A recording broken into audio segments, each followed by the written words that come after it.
Ladies and gentlemen, it's almost exhausting to see the same cycle repeating itself over and over again. And yet still, we seem to still have people going out of their way to ignore the facts and try to build false narratives. And the media is no exception to that. We see it happen time and time again. It's almost as common as certain social media accounts overhyping movies that do not deserve it. And apparently Screen Rant is once again working overtime to try to stroke Daddy Disney's ego.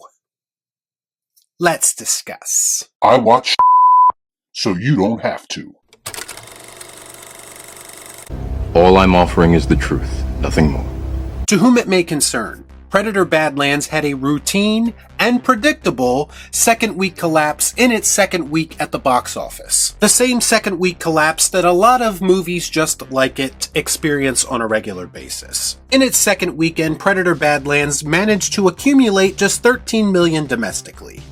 This is a 68% drop from week one, now sitting at $66 million total domestically, with around $136 million globally. Now, of course, we have the usual suspects reporting a $105 million budget, which as we all know is not the real budget, but of course it sounds good. Apparently, Disney is instructing everyone to report on budgets and box office in the same way that they do it when an MCU movie comes out. But if you actually have a brain and you actually think for yourself, you are not fooled by these numbers. You understand that a movie needs to make a lot more back than its production budget to actually be considered a success. Yes, you absolutely have to factor in things like marketing costs and the amount of money that the theater is going to take from the profits. Because if you do, I think you will find that a 68% drop in its second week for Predator Badlands paints a much more dire picture. It's almost as if social media hype does not translate to real-world success.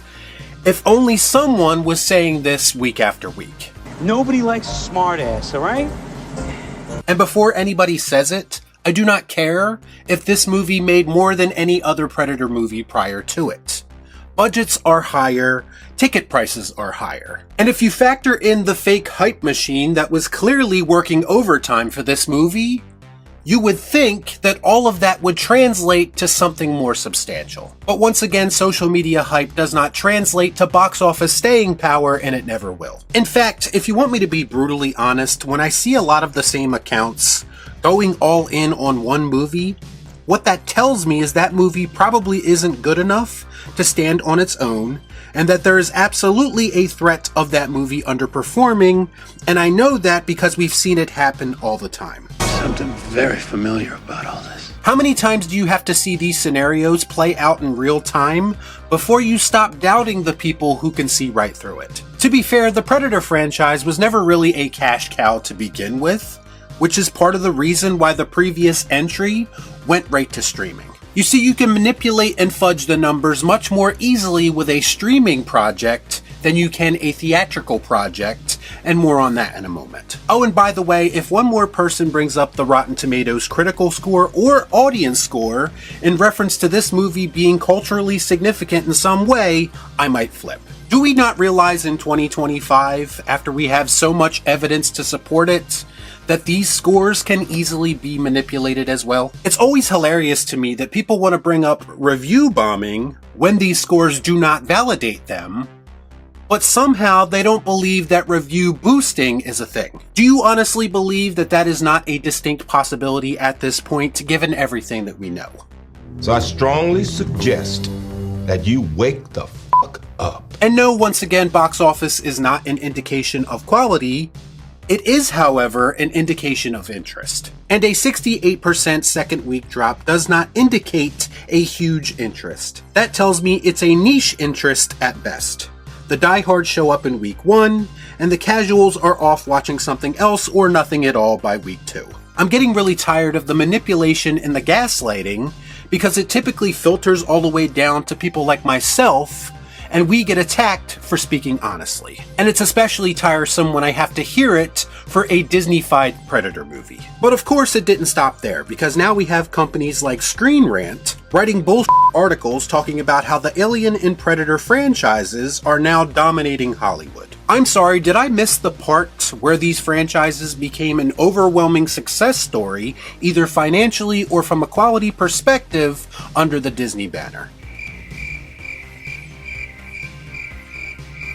Let's recap, shall we? We just covered a lack of real interest in Predator Badlands, despite what some people might say. Let's look at Alien Earth for a second. Now, to be fair, the show must have had decent ratings, otherwise the second season wouldn't have been announced already. But to say the reception to Alien Earth was mixed at best, I do not think is an understatement. As far as Alien Earth goes, listen, you're talking to a guy that defended all of the Alien movies prior to Romulus, even the ones that were deemed controversial by some of the fandom. I also, if you remember, said that I was willing to give Alien Earth a chance after just 3 episodes, when a lot of people were writing the show off from the start. But then something happened, and what that something was is that me, as a longtime Alien fan, for some reason, had no interest in continuing to watch Alien Earth.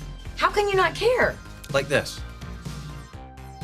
The truth is that there was nothing about Alien Earth that made me want to dedicate an hour of my time weekly to it. And based on some of the things that happened later in the series, I'm really glad that I didn't. My problem first and foremost is that I'm tired of seeing cinematic properties relegated to a streaming series. We all saw it happen with Star Wars, as that franchise died a miserable death. And if I'm being totally honest with you, I have similar feelings in regards to Welcome to Derry, something else that I also lost interest in. This may be blasphemous to some, but I am of the opinion that turning a cinematic property into a streaming property instantly lowers the quality in almost every situation. To me, by putting a project on streaming, all it really tells me is that the people involved with making it have no confidence in this property anymore to perform theatrically in the way that it needs to, especially if said property was already a theatrical property when they acquired it.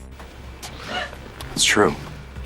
So yes, in that aspect, regardless of the pet xenomorph situation or whatever the hell else was going on in that show, just from a optics standpoint, I always felt like Alien Earth was a massive downgrade. It is not worthy of the Alien name in my eyes because of the way it is being presented. And to be clear, the most recent theatrical release in the Alien franchise, Romulus, didn't do much to inspire any confidence in me either. What I saw in that movie was a lot of typical Disney gimmicks. Nostalgia bait being the most obvious, the movie quite literally felt like it was designed to be a greatest hits compilation.